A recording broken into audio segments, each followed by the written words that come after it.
Bonjour tout le monde. Un mot rapide tout d'abord pour souhaiter à tous les travailleurs et travailleuses du Québec un bon 1er mai, Journée internationale des travailleurs. Le Québec est un des endroits au monde où la qualité de vie, mais également le droit du travail est le plus avancé. Mais comme on l'a souligné lors de la dernière campagne électorale, il y a beaucoup de travail à faire encore. Notamment, on a proposé d'améliorer l'équité salariale en rénovant à nouveau cette loi-là. Donc, je veux le souligner. Également, je veux souligner que ce soir, événement intéressant, le Parti québécois, la députation est à Lévis pour un rassemblement ouvert à tous. Donc, une autre activité qui nous permettra d'écouter puis d'échanger avec la population. Donc, à suivre ce soir. Et sur ce, je vous écoute.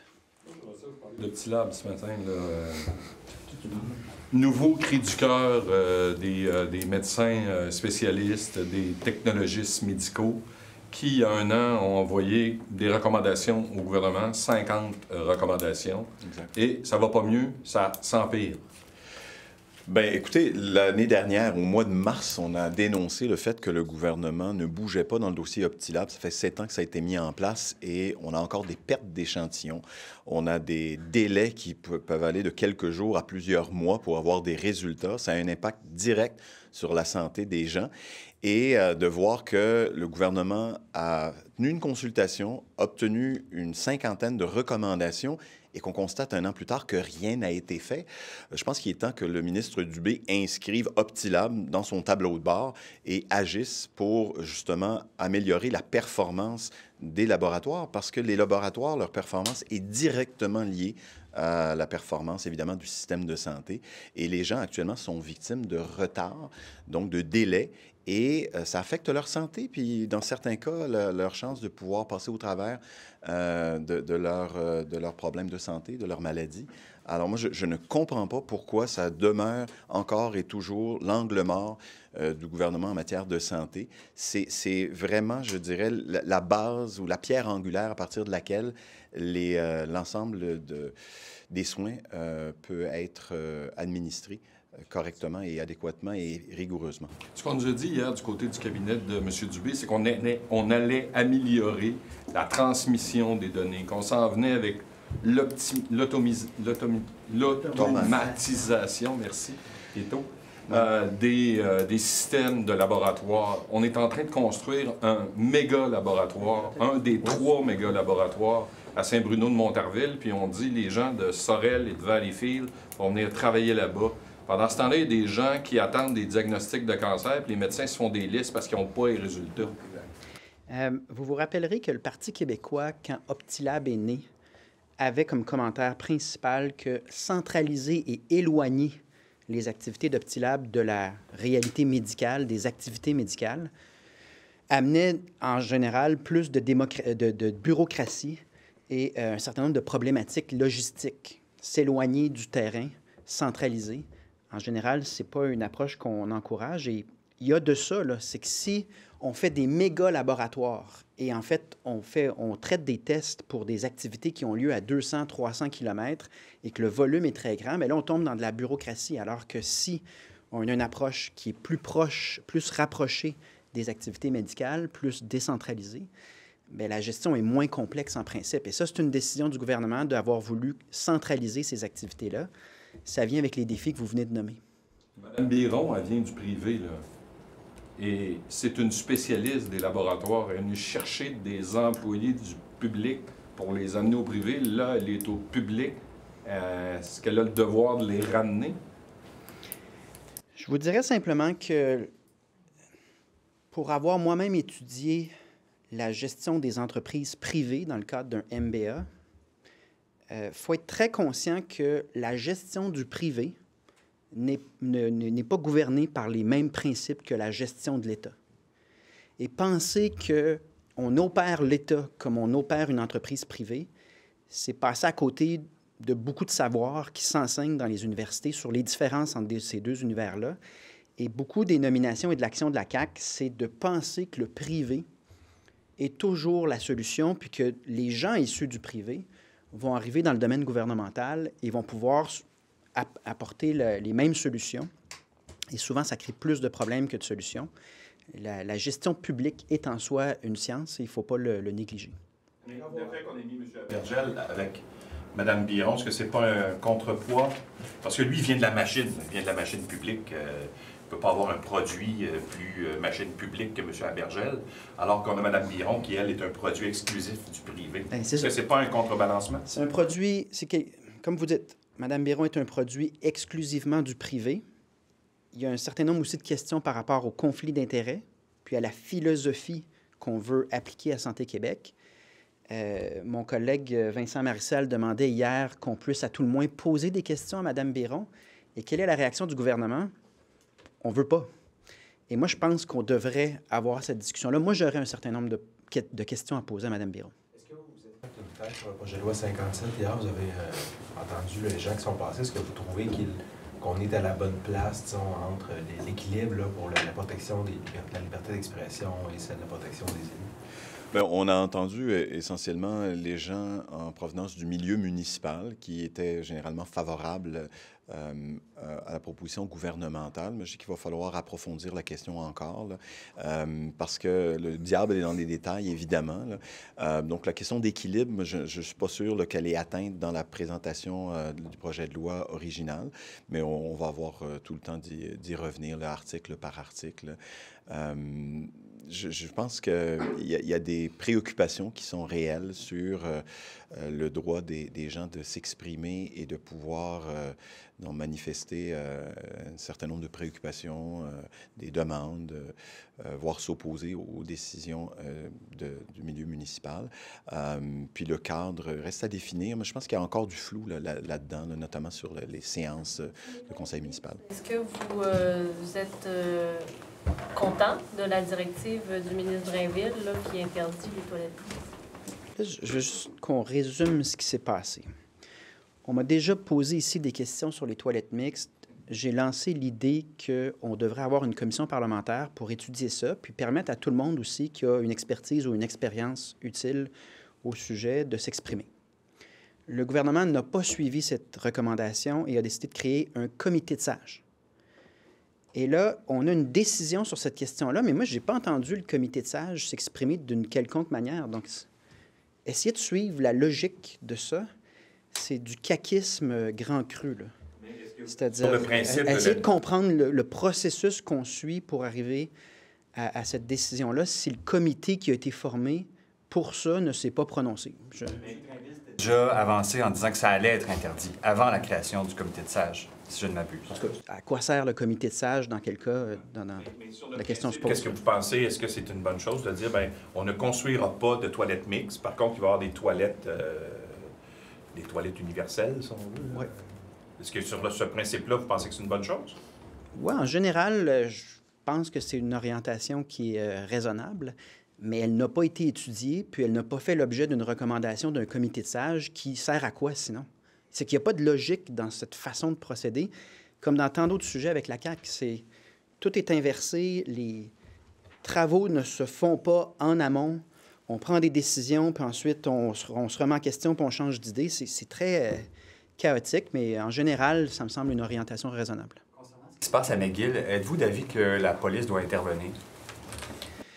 Je pense que c'est aux cours de justice de se prononcer sur une question assez classique, là, à savoir, tout le monde reconnaît la liberté d'expression, la liberté de s'associer, de se rassembler, mais est-ce que cette liberté d'expression-là implique également le droit d'établir un campement, d'occuper des lieux en violation des règles de l'université? A priori, je pense que non, mais c'est à une cour de justice de se prononcer. C'est à un juge de trancher et non pas... donc, je pense qu'on n'est pas ici dans l'intervention policière tant que laisser les institutions, c'est-à-dire nos cours, nos tribunaux, se prononcer sur cette question-là. Débordement, comme c'est ça qui vous dérange, les campements? Pas nécessairement des slogans ou que vous avez entendus, c'est... À nouveau, c'est une question qui a été étudiée, notamment à l'époque des carrés rouges. J'en sais quelque chose parce que j'étais avocat à cette époque-là. Et il y a un droit important à la liberté d'expression. Qu'on soit d'accord ou non avec les groupes, toute personne a le droit de s'exprimer puis elle a le droit de se rassembler. Mais est-ce que ces droits-là impliquent d'occuper des lieux avec des tentes? C'est aux tribunaux de nous le dire. J'en doute, mais c'est aux tribunaux de trancher ça. Donc, c'est d'établir la limite entre un droit important, puis également le fait que cette liberté ne peut pas empêcher des institutions ou des personnes de... En demandant déjà à la police de démanteler. Moi, je pense qu'on est à l'étape de demander aux tribunaux de tracer une ligne dans cette situation-là. Et après coup, évidemment, bien là, il faut que tout le monde suive la décision du juge. Parce que ça se passe, entre autres, on a vu en Californie, au cours de la nuit, il y a eu des violences quand même assez importantes. Il y a eu des interventions policières dans d'autres universités aux États-Unis. Là, on a, comment dire, amené la manifestation un cran plus haut. Est-ce que vous craignez la même chose à McGill? Est-ce que vous craignez qu'en laissant, autrement dit, ces camps s'installer puis perdurer, est-ce qu'il y a, à votre avis, un risque d'augmentation de la violence? On vit dans un état de droit et on ne peut pas laisser la menace prendre la place du principe de l'état de droit, c'est-à-dire qu'il y a des lois puis elles doivent être suivies. Et quand il y a une ambiguïté, il faut référer à des juges qui tracent une ligne puis on agit en conséquence. Mais la menace de... peu importe laquelle, là, ne peut pas être le critère sur la base duquel on se gouverne en société. Est-ce que vous êtes soupe au lait? Ben non, mais c'est parce que la semaine passée, là, on a dit ça de vous, là, que vous étiez soupe au lait, là, puis que... Est-ce que vous l'êtes? Est-ce que vous... D'abord, est-ce que ça vous a heurté, cette épithète-là? Et est-ce que vous l'êtes? Non, puis si vous regardez l'extrait sur la base duquel... certains députés de la CAQ ont voulu occuper l'espace médiatique avec cette expression-là. En tout cas, de mon point de vue, mes questions étaient parfaitement raisonnables et j'étais celui des 3 chefs dans cette commission, dans ces crédits-là, qui levait le moins le ton puis qui était le plus... Maintenant, d'exprimer un inconfort, une insatisfaction au premier ministre parce qu'il ne répond pas aux questions ni au bleu, ni dans les crédits, ni aux journalistes. C'est parfaitement sain si c'est fait respectueusement, puis j'ai été respectueux, mais j'ai fait savoir que, à mon avis, le rôle d'un premier ministre, c'est pas de se cacher puis de sourire aux journalistes en répondant le score du Canadien la veille, c'est de rendre des comptes. Et c'est correct que les élus, les chefs de partis d'opposition expriment leur désarroi. C'est vraiment du désarroi. Non, mais je pense... J'ai fait mon travail. Il n'est pas patient. OK, Vous ça lui appartient. Vous êtes zen dans la vie. Là. Ben moi, je trouve que je suis le plus calme des 3 chefs d'opposition, mais peut-être je me trompe. C'est à vous de juger. Tu sais, ça, c'est votre travail de qualifier, mais convenons que durant cette fameuse semaine, c'est pas le seul épithète que j'ai eu. J'en ai eu une dizaine, et je pense que mes adversaires, tant à Québec et au Canada, à Ottawa, tentent de me qualifier. Puis eux, ils peuvent faire ça tant qu'ils veulent, mais est-ce que moi, ça change mon travail? Est-ce que je change... Pourquoi ils veulent vous mettre une étiquette, vous pensez?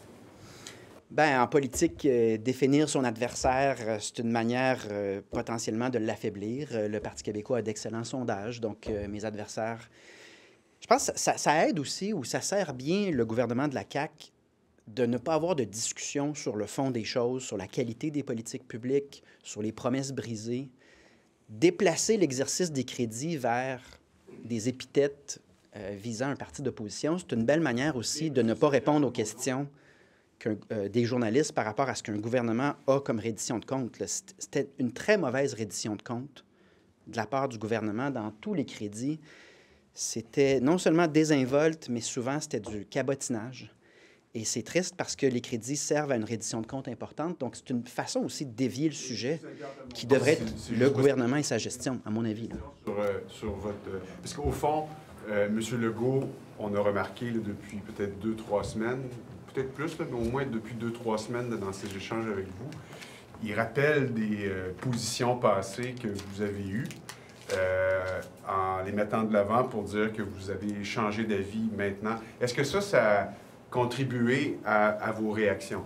Non, c'est vraiment le cabotinage de prendre des questions sérieuses qui pourraient mener à une discussion puis une prise de position différente entre les partis, mener à une reddition de compte, puis d'envoyer au hasard. M. Legault amène ces faits-là. Est-ce que, sur le fond, ça, vous êtes prêt à en discuter? Ou? Bien sûr, mais c'est pas ça la question. C'est que j'ai vu... Bien, j'aimerais ça répondre. J'aimerais ça répondre. L'équipe de M. Legault en crédit, je les ai vus dire à François Legault « Arrête de répondre », parce qu'on s'en allait quelque part. Il répondait à mes questions au début de l'exercice. Et là, tu vois l'équipe de conseillers juste lancer des feuilles de citations. Et pour tout le temps qui me restait, ça allait être ça. Des citations au hasard qui sont lues. Citations-là sur le fond des choses, parce que vous dites le gouvernement sert de ça pour ne pas débattre du fond des choses, mais vous, est-ce que vous êtes prêt à débattre du fond des questions qui sont soulevées par ces changements de position? Dans le cadre du crédit, de l'exercice des crédits, c'est du cabotinage. C'est une façon de ne pas répondre à la question. Pour un politicien de changer d'idée au fil des ans comme ça? Je pense qu'on peut changer d'idée en politique tant qu'on est capable d'expliquer. Parce qu'évidemment, le temps passe, les choses évoluent, on fait la meilleure lecture qu'on peut de la... Rebâtir le camp du oui est consacré à ça. Mon livre de 2020 qu'il ne nomme jamais. Mais... Référendum, vous l'avez dit que vous ne vouliez pas de référendum. Non, ça, c'est sont vos mots. Là. Non, c'est ça. Ce sont mes mots qui décrivaient en 2014 ma lecture de la société québécoise à titre d'observateur neutre. Puis en 2020, mon livre est assez clair sur ces questions-là. Mais je veux revenir au crédit. C'est qu'on se sert... On se sert des crédits, et ça fonctionne à l'évidence, pour déplacer le sujet qui est celui de la reddition de comptes du gouvernement, de sorte qu'on jase de complètement autre chose que la reddition de comptes d'un premier ministre qui ne répond pas à vos questions, qui ne s'expose pas. Vous avez pensé, il est déjà dit, à demander à M. Legault s'il allait être dans le camp du oui, puis s'il était encore souverainiste. Non. Tu sais, je veux dire, vous attendiez à quoi comme réponse? Je veux juste répondre une dernière fois. Bon. La première question, c'était, vous avez demandé des choses à Justin Trudeau. Ça n'a pas fonctionné. Allez-vous le demander à nouveau? J'ai pas eu de réponse. Là, une fois que je comprends que c'est pas sûr qu'il va demander les pleins pouvoirs, je dis, mais là, si on n'obtient rien à cette date-là, qui est le 30 juin, quelle est votre position? Allez-vous faire le référendum sur l'immigration? Pas eu de réponse. Mais là, si vous obtenez ni ce que vous voulez, puis vous ne faites pas de référendum sur l'immigration, quelle est votre position sur le fond des choses? C'est vraiment une suite logique de questions, puis c'est un échange qui a une valeur. Et le but de la CAQ, c'était de déplacer le sujet pour ne pas avoir... Vous m'avez démasqué, je suis encore souverainiste. Vous pensiez vraiment ça? Là? Non, je pense que François Legault a l'obligation de nous dire où est-ce qu'il veut voir le Québec aller dans les prochaines années. Il est premier ministre.